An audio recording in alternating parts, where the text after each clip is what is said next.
Hi, I'm Briana Wucinski, and I'm the Marketing and Communications Manager here at TechFW. Part of my job is helping our startup founders better understand how they can put their best foot forward through really emphasizing their marketing and branding efforts online via their website, their logo, and their social media presence. Today's talk is going to be about branding and how you can better understand your brand archetype and how that plays a role in your marketing and connecting with your consumer. So, I'm going to start off our talk today with a question. 1, does your company have a logo? I know that that's a place where most founders start their process. It's the fun part, it's the creative part, and it's probably the first thing that you did when you started to come up with a company. My next question, however, is you have a logo, but do you have a brand? And what we're going to better understand today is how a brand differentiates itself between your visual identity and really encompasses all of your marketing efforts. So, what really makes a brand? And I love this quote by Cheryl Burgess, which is, "A brand is a reason to choose." And ultimately, your goal through branding is to connect with your consumer so much so that they choose to buy your product over someone else's. And by doing that, you build this understanding with your consumer through connecting with them through your brand. So your brand identity is something that's going to obviously set you apart. And that includes your visuals, your brand tone of voice, so how you speak online or on your website or on marketing materials, how you behave and interact online, and includes your service and your quality of your goods. But ultimately, the goal of branding is to transform a customer from knowing about you and being aware of what your product is and does to being full-blown attached and really going out and being an advocate for who you are. We're going to dive straight in to brand archetypes. So a brand archetype is going to be a character of the brand, and it's an encapsulation of the company's visual soul as expressed through its voice and its aesthetic. There are 12 typical brand archetypes, and I've included a handout in the resource center for you to download so that you can reflect on this a little more in depth after the lesson. However, I really encourage you to think about ultimately how your brand archetype connects with your consumer, and if there are multiple that speak to you, that's great. But let's dive right in. So the first brand archetype we have is the innocent, and their goal is to be happy. They have very much an innocent, naivete, very sweet persona.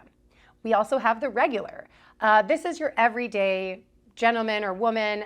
They just want to be included and part of a group. We also have the outlaw. This is somebody who really is going to buck against the conformity and conventions of society and really is an outlaw within their brand persona. And then we also have the hero. This is ultimately somebody whose goal is to improve the world through bettering their efforts.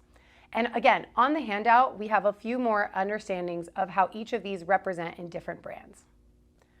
We also have the creator. This is somebody who is obviously very creative and likes to use an artistic sense of style to really create something new and innovative and use their imagination to do something different.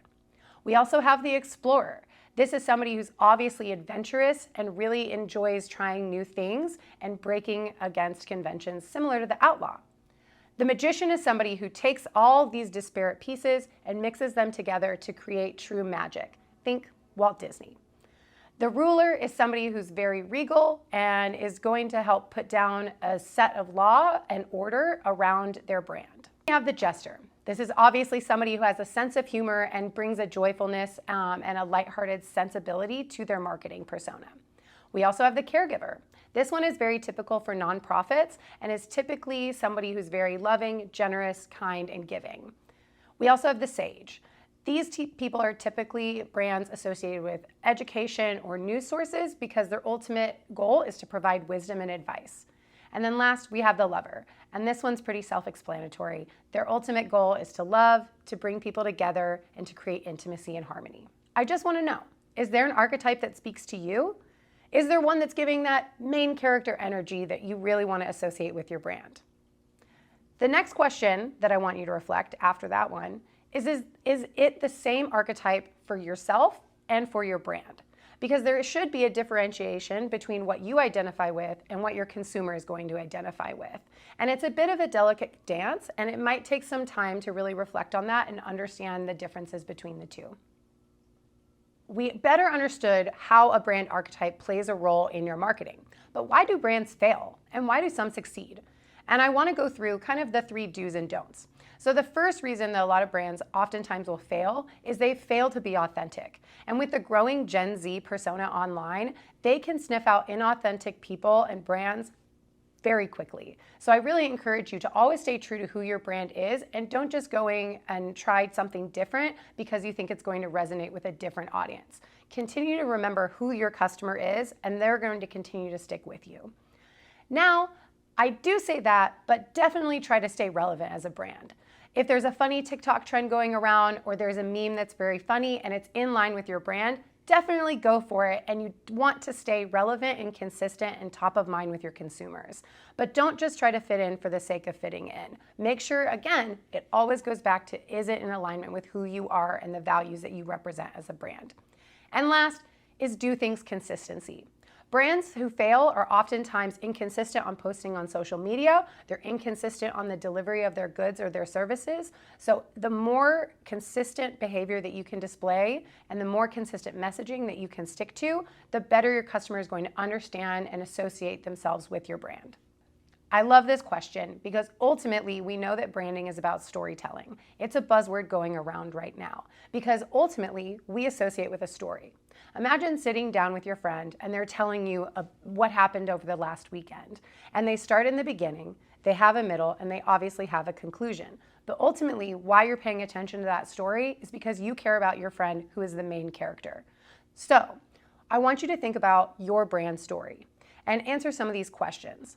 Why do you believe in what you believe in? And why did you create this company? Because that's a really important place to start for your consumer and making sure that they understand your origin story.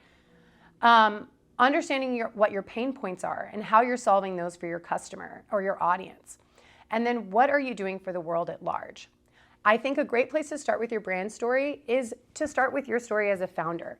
I know that oftentimes we do want to differentiate between the brand and the founder, but for startups beginning in getting their following on social media and understanding who their customer is, you definitely want to put yourself at the center of the story. So sharing how you decided to start a company is a great place to start. But that's just the beginning. You're going to have to think about your entire story arc of your brand. Where are you? Are you maybe just at the beginning? Are you just starting out on your business? Or are you at the climax or the turning point of the story? No matter where you are, you have to have a clear idea of what your ending is going to be so that your customers can get on board with that story and follow and stick with you until the very end. I've also included in my slide deck in the Resource Center a lot of branding options that are free. I've had to be very scrappy in my career as a marketer, and I know that a lot of startup founders and owners of businesses also have to do the same. So I'm happy to provide you with those resources, and if you need to contact me, feel free to reach out, Briana at techfortworth.org.